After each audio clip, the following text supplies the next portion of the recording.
Hey guys, Rob from Cigar Federation here with you at IPCPR 2016, right outside the Recluse Cigar booth with Scott Weeks. Scott, how's everything going? Everything's going good, man. Business is smoking. You look fresh, man. It's day 3. You still look pretty fresh. It's You're looking turd good. polish is what I call it, man, you know? It makes it look good, but it's still a turd underneath, you know? So it's called false motivation, 5-hour energy.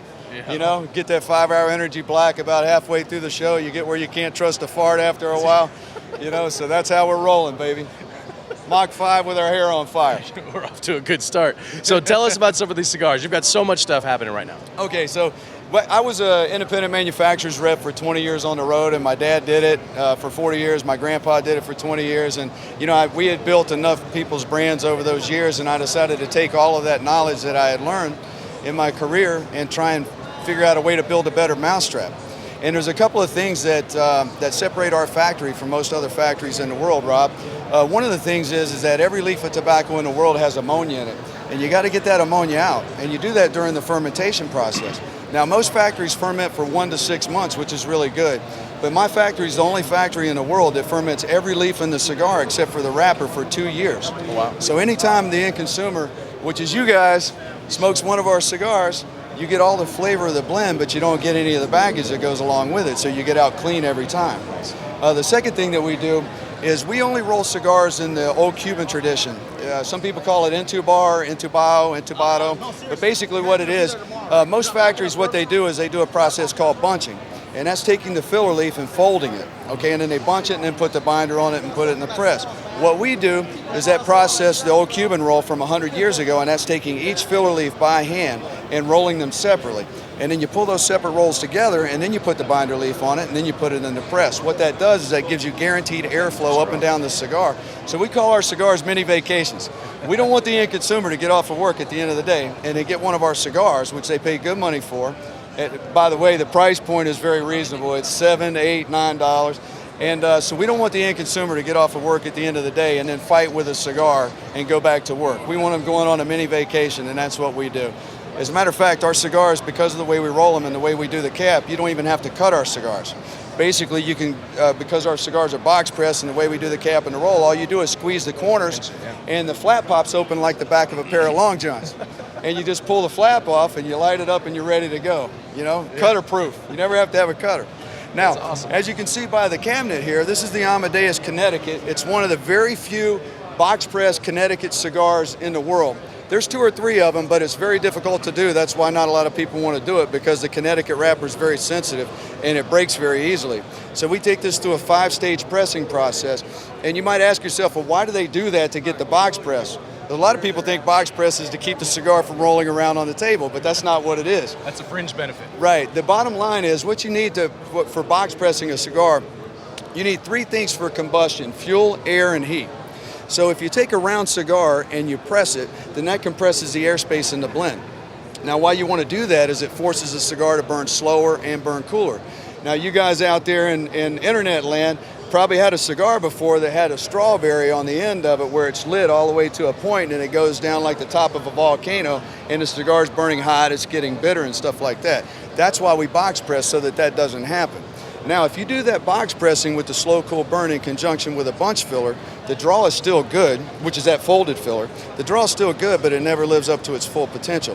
Where the magic happens is when you take that box pressing and you combine it with entubado, then you get a cigar that burns slower, burns cooler, and has an effortless draw. And then with the 2 years of fermentation, you get all the flavor with none of the baggage. Okay. Now, we make all of our base blends in a Robusto, a Toro, and a 6x60. And they read MSRP, you know, different states vary based on the tobacco taxes, but the MSRP is $7.50, $8.50, and $9.50. And then every year we've come out with a blend since we started. We made somebody's top 25 list every year since 2012. And because of the popularity of the Amadeus Connecticut, retailers around the country were saying, well, where are you going to go with the Recluse Amadeus after this? And so that would take us from here. If we could walk around, I'll show you. Okay, so now we're going to talk about the Amadeus Habano Reserva. Yes, because of the popularity of the Amadeus Connecticut box press that I was talking about, we kind of got in a situation where retailers were saying, well, where are you going to go next with the Amadeus? So we came out last year at the IPCPR with the Amadeus Habano Reserva, which has a grade A Ecuadorian Habano wrapper on it. Now what that means is every year the farmers, they grade their leaf A through F, and that's how they price it. And A is considered perfect and without flaw. So we do the Ecuadorian Grade A Habano and a Robusto Toro and a 6x60, and then we release the Lancero in that and the Connecticut here at the IPCPR 2016. And this has been a very big hit for us during this show. Now, within 7 months of coming out with that at IPCPR in New Orleans last year, we got #1 cigar of the year. And this organization has been picking #1 cigar of the year since 1992, and they don't get a #2 or a #3. It's either you win it or you don't. So it was between us, Perdomo, Avo, Camacho, and Tatawahe, and we were extremely honored to be the #1 cigar of the year, and it's done a lot for our business. That's awesome. That's great. So tell us a little bit more about this blend. Okay, the blend of the Amadeus Habano Reserva, like I said, you have an Ecuadorian Grade A wrapper, and then we use a San Andreas Maduro binder. That's a departure from what we've done with our other cigars. Most of our other cigars we use a Sumatra binder because we like the burn quality and the flavor of it. On this one we use a San Andreas Maduro, and then underneath that we use Dominican Ligero, which is top leaf of the tobacco plant. Let's say you got a 9-foot tall tobacco plant. The top 3 feet are the Ligero leaves. That's what gets all the sun, the wind, and the rain. That's the most full-flavored, most resilient leaf. And then underneath that you have the Viso, the next 3 feet, and then the Seco on the bottom. So we use Dominican Ligero, Viso, and Seco, and then we use a little bit of Pennsylvania broadleaf, just a percentage in there. And what that is, that's like plugging an electric guitar into an amplifier, you know? It really brings the music out of the cigar.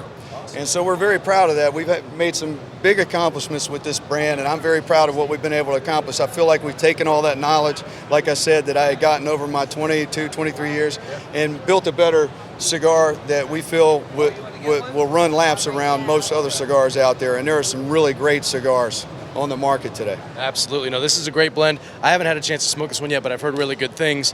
We've got a lot more to talk about over on the other side, so we'll be right over here. All right, so we're keeping John moving now. We're on the other side of the booth. So we've got the Draconian. That's a cigar that I love personally. That was, when you were talking about top 10 lists, that was in my top 10 list, I think. Wasn't last year, I think it was the year before, 2013, I believe. Fantastic cigar. And there's a whole bunch of new stuff in here that we need to talk about, so let us know about it. Yeah, what we decided to do because of the whole regulations and stuff with the FDA stuff, we had a lot of blends in mind from the very beginning of where we were going to go with the Recluse, the Amadeus, the OTG, the Draconian, and we had all of these projects scheduled that we were going to do over the next 15 years. Because of the regulations and things like that and the deadlines and all that, we decided, you know what, we've already got these blends, we've already got our ideas, we've already got our concepts, let's go ahead and get it out and push it out at the show and release it here at IPCPR 2016 in Las Vegas, Nevada. Okay, rolling the dice. So what we did was we took the popularity of the Amadeus and we came out with the Amadeus Los Cabos, which is the Amadeus Habano blend with the San Andreas Maduro wrapper, but then a binder, but we also use a San Andreas Maduro wrapper, so it has a double San Andreas Maduro in it, okay? And then we came out with a Corojo Reserva, which is Ecuadorian Grade A Corojo, and that's my new favorite blend. Okay, is the Corojo Reserva. I love that cigar. I just wish we had more out at the show so I could smoke more of them myself. And then we came out with the Amadeus Ecuadorian Rosado over on the right. And again, what we did also is we expanded our size portfolio. Now, we've always had 14 sizes of the OTG. Usually we did 6 sizes of the other ones, so we expanded that out to 14 sizes of all of our new offerings and all of our existing offerings. So you've got the 3 different Amadeus, and then you have OTG Connecticut, which a lot of people are excited about because we've had a cult following on the OTG since we first came out. And that was the blend, that Brazilian Maduro with the Cuvita wrapper, which is a special seed strain of Brazilian Maduro that's more flavorful than a regular Brazilian and smoother. Because of we hung our hat on that. When we first came out with our first release, it was the OTG. And so even today, my partner in the factory, J.R. Dominguez, that's his favorite blend today. And you'll see him smoking that on a regular basis. No matter what we come out with, he still loves that OTG. So we came out with an OTG Connecticut, and we're doing the OTG Dominican Puro. Now this is the project that I'm the proudest of because I wanted to test my blending ability. You know, we've come out with some amazing blends, JR and I, but I wanted to figure out a way to get a cigar that's a Dominican Puro that is smooth, not tangy or anything like that, not bitter in any way, but just has Dominican leaf in it that's fermented for 2 years. That's just like a scenic ride through the countryside without a car crash at the end of your destination. And I believe we've accomplished that with the OTG Dominican Puro.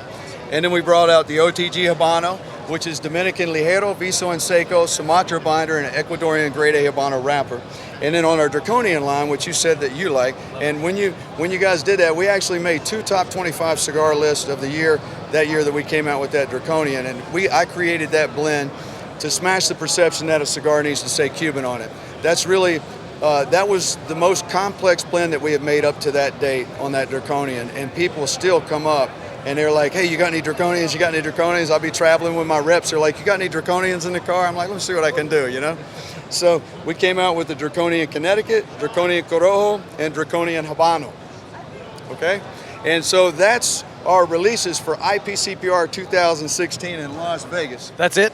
That's it, man. You know, we're just, you know, it's just a little bit, not too much. You know, we don't want to make a big statement or anything, you know, but sometimes you got to pee on your fire hydrant, you know? So that's what we're doing. Man, you guys have been busy. Yeah. Everything looks great. Packaging is always great. I always love the packaging.